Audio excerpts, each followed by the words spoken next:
കൂടുതൽ വാർത്തകളും വീഡിയോകളും കാണാൻ ഈ ചാനൽ സബ്സ്ക്രൈബ് ചെയ്യുക. കൂടെ ബെൽ ബട്ടൺ അമർത്തുക. നമസ്കാരം. ഏഷ്യൻ ടിവിയുടെ എപ്പിസോഡിലേക്ക് എല്ലാ മനഃപ്രേക്ഷകർക്കും ഹൃദയം നിറഞ്ഞ സ്വാഗതം. ഇന്ന് എല്ലാവർക്കും ഇഷ്ടപ്പെടുന്ന ഒരു വിഷയമാണ് ഇന്നത്തെ നമ്മുടെ ചർച്ചാ വിഷയം എന്ന് വെച്ച് കഴിഞ്ഞാൽ ദീർഘായുർ യോഗമുള്ള 11 നക്ഷത്രക്കാരെ കുറിച്ചാണ് നമ്മളിവിടെ സംസാരിക്കാൻ പോകുന്നത്. അതായത് 27 നക്ഷത്രങ്ങളുണ്ട്.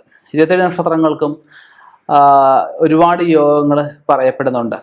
അതിൽ പ്രധാനപ്പെട്ട ഒരു യോഗം, എല്ലാം ഉണ്ടെങ്കിലും ഒരാൾക്ക് ആയുസ് ഇല്ലെങ്കിൽ തീർന്നില്ലേ.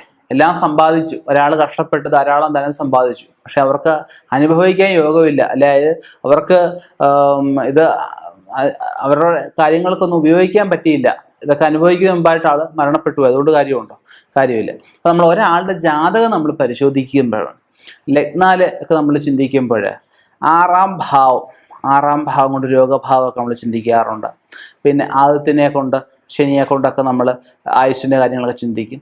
ആറാം ഭാവാധിപതി നമുക്ക് നിൽക്കുന്ന സ്ഥാനം, ആറാം ഭാവാധിപതിയെ വീക്ഷിക്കുന്ന മറ്റ് ഗ്രഹങ്ങൾ, 11ാം ഭാവത്ത് വ്യാഴം വരുന്ന അവസ്ഥ ഒക്കെ നമുക്ക് വളരെ ഗുണകരമായിട്ടൊക്കെ പറയാറുണ്ട്. അതുപോലെ ആദിത്യൻ ശുഭസ്ഥാനത്ത് നിൽക്കുന്ന ഒരാൾക്ക്, 2ാമിടത്തൊക്കെ ആദിത്യൻ നിൽക്കുന്ന ഒരാൾക്ക് ഏറ്റവും ഗുണകരമായിട്ടാണ് പറയുന്നത്. ആയുസ്സിന് ദീർഘായുസ് ഒക്കെ ഉണ്ടാകുന്ന അവസ്ഥയാണ് പറയപ്പെടുന്നത്. അപ്പം നമ്മൾ പൊതുവെ ഉള്ള ഫലങ്ങളാണ് നമ്മളിവിടെ പറയാൻ ഉദ്ദേശിക്കുന്നത്. അപ്പം അതിൽ ഒരുപാട് ഗ്രന്ഥങ്ങൾ വായിച്ചതിൻ്റെ വെളിച്ചത്തിനും ഒരുപാട് വ്യക്തികളുടെ ജാതകം പരിശോധിച്ചതിൻ്റെ വെളിച്ചത്തിനും നമുക്ക് 27 നക്ഷത്രങ്ങൾ പ്രധാനമായിട്ടും ഈ യോഗങ്ങൾ ഉള്ള 11 നക്ഷത്രക്കാരെ കുറിച്ചാണ് ഞാനിവിടെ സംസാരിക്കുന്നത്. ഇതിൽ പെടാതെ നമുക്ക് ബാക്കി നക്ഷത്രക്കാരും ഉണ്ടാവും. അവരുടെ ജാതകം കൂടി പരിശോധിച്ചെങ്കിലേ അവരുടെ ആയുസ്, ദീർഘാരോഗ്യം, രോഗമില്ലാത്ത അവസ്ഥയെ ആരോഗ്യം എന്ന് പറഞ്ഞാൽ ദീർഘായുസ്സൊക്കെ നമുക്ക് ജാതകം കൂടെ പരിശോധിച്ചെങ്കിലേ പറയാൻ സാധിക്കുകയുള്ളൂ. തീർച്ചയായിട്ടും നല്ലൊരു ജ്യോതിഷനെ നിങ്ങൾ സമീപിക്കുക. ഫോണിൽ കൂടെ ഒരാളോടും ഫലങ്ങൾ ചോദിക്കാതിരിക്കുക. അപ്പം നമുക്ക് നക്ഷത്രങ്ങളിലേക്കൊന്ന് കടക്കാം. 1ാമത്തെ നക്ഷത്രം എന്ന് വെച്ചാൽ അശ്വതി നക്ഷത്രമാണ്. 2ാമത് ഭരണി നക്ഷത്രം, 3ാമത് രോഹിണി നക്ഷത്രം, 4ാമത് പൂയം, 5ാമത് പൂര നക്ഷത്രം, 6ാമത് ചിത്തിര നക്ഷത്രം, 7ാമത് അനിഴ നക്ഷത്രം, 8ാമത് പൂരാട നക്ഷത്രം, 9ാമത് അവിട്ട നക്ഷത്രം, 10ാമത് പുരുട്ട നക്ഷത്രം, 11ാമത് രേവതി നക്ഷത്രം. അപ്പം ഈ നക്ഷത്രക്കാർക്ക് മാത്രമല്ല ബാക്കിയുള്ളവർക്കും ദീർഘായുർ യോഗമുണ്ട്.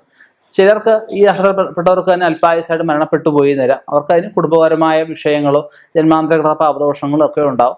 അപ്പം നമുക്ക് ഒരാളുടെ ജാതകം നമുക്ക് ഇടയ്ക്കെങ്കിലും, സമ്പൂർണ്ണ ജാതകമാണ് നമുക്ക് തന്നെ വായിച്ച് നോക്കിയാൽ മതിയാവും. ഇല്ല, ലഘുജാതകമാണ് ഇടയ്ക്ക് ജ്യോത്സ്യന്മാരെ കാണിച്ച് എന്തെങ്കിലും വിധത്തിലുള്ള ദശാസന്ധി കാലഘട്ടങ്ങളോ അല്ലെങ്കിൽ ആയുർദോഷ കാലഘട്ടങ്ങളോ അപകട കലകളോ ഉണ്ടാവാൻ സാധ്യതയുള്ള കാലഘട്ടങ്ങളോ ഉണ്ടെങ്കിൽ അതിന് യോജിക്കുന്ന വിധത്തിലുള്ള പരിഹാരങ്ങൾ ചെയ്തു പോയി കഴിഞ്ഞാൽ ഏതൊരാൾക്കും ദീർഘാരോഗ്യമായിട്ട് മുന്നോട്ട് പോകാൻ സാധിക്കുന്നതേ ഉള്ളൂ. ഇനിയിപ്പം ദൈർഘ്യം കുറവുള്ളവരൊക്കെ ആണെങ്കിൽ മഹാദേവന്റെ മൃത്യുഞ്ജയ മൂർത്തി എന്ന് പറഞ്ഞ സങ്കല്പത്തിൽ ഉള്ള ഭഗവാനുണ്ട്. ആ മൃത്യുഞ്ജയനായിട്ട് നിൽക്കുന്ന മൃത്യുഞ്ജയ മന്ത്രമുണ്ട്. ഓം ത്രയംബകം ജാമഹി സുഗന്ധിം പുഷ്ടിവർദ്ധനം ഉർവാരുകയുബന്ധനാൽ മൃത്യോർ മോക്ഷീയം അമൃതാൽ സ്വാഹ. ഈ മന്ത്രം സ്ഥിരമായിട്ട് പറ്റുന്നെങ്കിൽ ഒരു 16 പ്രാവശ്യം, ഇല്ല 21 പ്രാവശ്യം ജപിക്കുന്നത് ഏറ്റവും ശ്രേഷ്ഠമായിരിക്കും. പിന്നെ നമുക്ക് അസുഖങ്ങളാൽ കഷ്ടപ്പെടുന്നവർക്കാണെങ്കിൽ മൃതസഞ്ജീവനി മന്ത്രമുണ്ട്, ധന്വന്തരി മന്ത്രമുണ്ട്. ഇതൊക്കെ നമുക്കൊരു ആചാര്യൽ നിന്ന് ഉപദേശം വാങ്ങിച്ച് ജപിക്കുന്നതിലൂടെ ആ രോഗശമനത്തിനും സാധിക്കുന്നതാണ്. അപ്പോൾ നമുക്ക് ആ 11 നക്ഷത്രക്കാർ കൂടാതെ ബാക്കിയുള്ള നക്ഷത്രക്കാർക്കും ദീർഘായുർ യോഗം ജാതകവശാൽ ഉണ്ടാവട്ടെ, ഉള്ളവർക്ക് ആയുസ് കൂട്ടിക്കിട്ടട്ടെ എന്ന് പ്രാർത്ഥിക്കുന്നു. നിർത്തുന്നു. നന്ദി, നമസ്കാരം.